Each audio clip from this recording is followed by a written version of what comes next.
Okay, this question is, how do I get the most out of my gifted player? You said he's 16 years old. He's got a few weaknesses, but he's super talented. I think the way to get the most out of your gifted player, as well as your other players and your team as a whole, is run a very fun practice. Not only a very fun practice, but you can run a practice that's equally fun and equally effective at encouraging good decision making, possession, finishing on goal, crossing and finishing, and then and lots of play. Right? That's exactly the format that you want to run to allow your players to shine. Because if you can make your practice sessions, your team practice sessions, so much fun, then your players are gonna want to train outside. If they're gonna want to spend time practicing outside of training, because you're able to create this inter-team competition that will really foster the growth of your team, right? So, this is a format that former coach, he was a former Gatorade Coach of the Year out of New Jersey. His name is Doug Nevins. We did the same thing every practice, and it followed the same format. It goes warm-up, possession, finishing on goal, crossing and finishing, and then we brought big goals in close. We split the team up into three. Yeah, let's work backwards, right? So at the end, for the last 15 minutes, we played to big goals, right? We split the team up into three. And the reason why this is super important is because if you only have two teams playing towards big goals and one team scores, there's no like risk reward. If you have the team split up into three, that means you're playing king of the hill. If one team loses, then they have to get off the field, and now they have to play. The team sitting out plays as bumpers on the outside. This is super important because when you have the team sitting out playing as neutral players with one touch on the outside, this is going to encourage them to be super present for the game that's going on. And since they're going to want to get on the field, right? Most players love playing and want to spend as much time, in the show.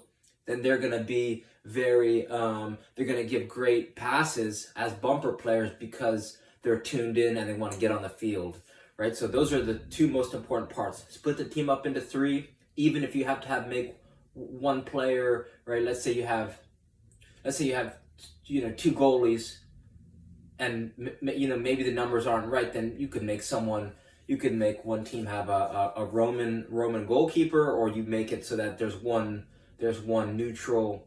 There's one who's a permanent neutral player who always stays on, something like that. Like you could have your most gifted player be that neutral player. So you have to, that's the most important part for that last piece, right? The piece before, I don't know why I'm going in reverse order, but we're doing it, right? So it's warm up, possession, finishing goal. The second to last thing you do is crossing and finishing. You want 4 lines total. 2 attacking lines, right? 2 of the lines that they're gonna crisscross and finish on goal, and then you want on the outsides 2 crossing lines. Those lines are gonna alternate.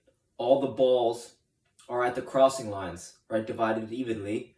No defenders. There's no defenders. There's no whistle, right? They're just going as soon as they're ready. One line goes. Soon as the other line's ready, you reset it. Left line goes, right? You're starting the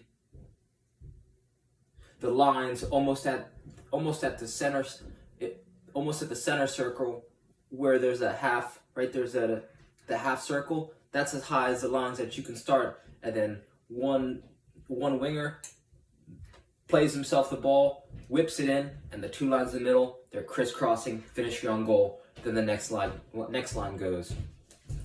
If you don't have a backstop behind your goal, you may have to reset 2 or 3 times to get the balls back and equally divided, both sides. Just so you have enough balls, right? Unless you have this crazy surplus of balls, which, I'd be surprised if you did.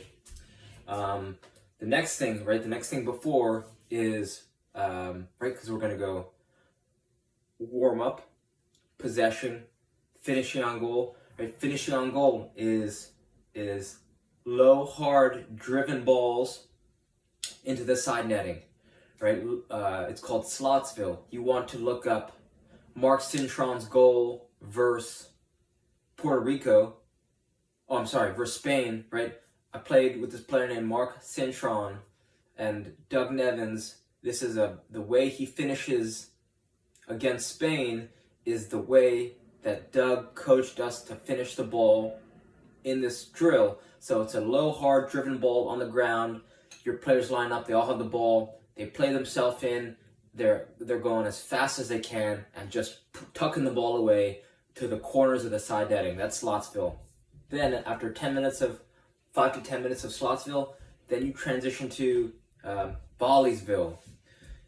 Everyone has the ball in their hand. They make a line, right? You're about maybe 10 steps behind. 10 steps behind the 18.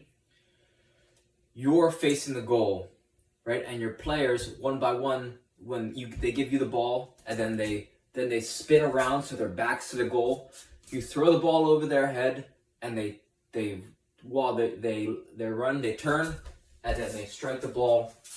Right, you time it right, nice toss over their head. They spin around, and they finish one time on goal. And then you just go through the whole line, right? Maybe two or three times, and then before that, it's possession, right? Possession. You could do 2-touch, or you could do unlimited touches, and then a limited touch, and then you could reduce it to 2 touches with 1 on the takeover. So when one team steals it from the other team, since they've just stolen it, they have an additional 2 touches, right? That's 2 and 1 on the takeover. You could play 3-team possession if you have enough pennies or colors or shirts, or everyone's, depending on what type of pennies or what everyone's wearing. Some people can do this if they have the pennies for it or whatever. You can do gates, right? Possession with gates is you have thin cones and you set the cones up, or you set like 4 to 5 cones up on the field, and to score a point in possession, your player's got to pass through the gate to their teammate to score a point. And what will start to happen is the defending team will create pressure to defend the gate. So the challenge becomes having the awareness to recognize that pressure and move the ball quickly around the field to score on a different gate. And this is going to help players really begin to transition the points of attack on the field, so they can score on your opponents. And right, so those, if you do those 4 things every practice: possession, finishing on goal, crossing and finishing, and then playing the big goals, 3 teams rotating to playing the big goals with 1 team on the outside as bumpers, your players are going to start to recognize this format, and they're going to start to look forward to it, right? You get a little bit of variation in the possession game, and then it's all fun stuff afterwards. Finishing, crossing and finishing, playing the big goals. Each section replicates the most important things that teams need to do to not only take the building blocks for an effective to just coaching. What teams need to do well: you need to possess the ball, you need to finish on goal, you need to be able to cross and finish, and you need to be able to transition rapidly from attacking to defending in order to be successful at the highest level, right? When Coach Nevins ran us through this training, we were ranked, we were playing U18, our U18 club soccer in the U.S., and we were ranked 1 in the whole nation, right? 1 in the country, PDA Cruyff. So, right, he wasn't messing around when it came to training. It was surgical, right? Bang, warm up, right into possession, right into finishing on goal, Slotsville, then Volleysville, then cross game finishing, then playing. There was no breaks, right? If you want to get some water, you could go get water, but we went straight through it. The energy was always high. Coach Nevins was always the most energetic one, and this work raised everyone's level. He was encouraging. He brought so much energy as a coach, right? So this is a simple way that you can, even if you don't have a lot of background coaching, if you run this same training practice routine, you can have tremendous success. So give that a try, and I hope, and then your players will shine in this format because they're going to start to expect.